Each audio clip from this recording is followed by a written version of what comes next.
Welcome to the Interstellar Stories channel. In today's video, we're going to dive deep into a topic. One of the most divisive and emotionally charged subjects in modern culture is the abortion debate. It is necessary to honestly consider both the concept of murder and the characteristics of a fetus in order to decide whether abortion is murder. The Bible defines murder as the intentional and unlawful taking of a human being by another, frequently for private gain. But not every murder is regarded as a murder. For example, killing in combat is not considered murder since it is a responsibility performed by troops to their country. Similarly, the Bible does not view the slaughter of animals for sustenance or sacrifice as murder. Two important questions must be answered in order to determine if abortion constitutes murder. First, if a fetus is a human being.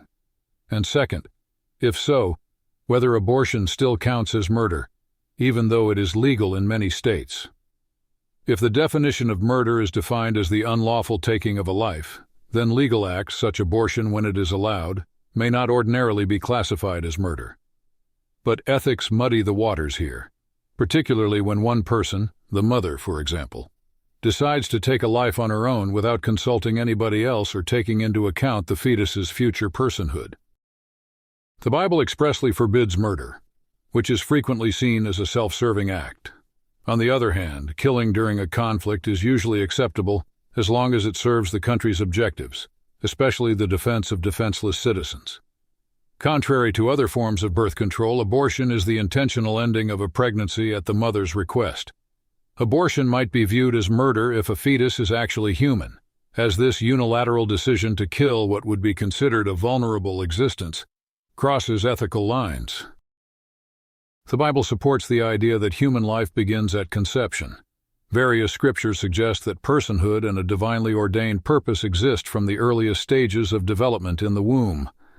For example, Samson and David spoke of themselves in ways that acknowledged their existence and purpose from conception.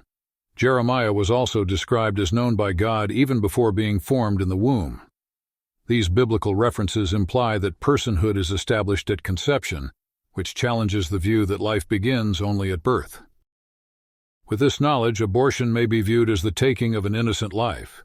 If a fetus is thought of as an unborn kid or a planned human being that God starts creating at conception.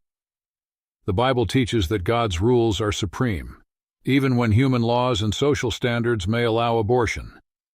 According to this perspective, choosing to abort is equivalent to taking another person's life, which is consistent with the biblical definition of murder.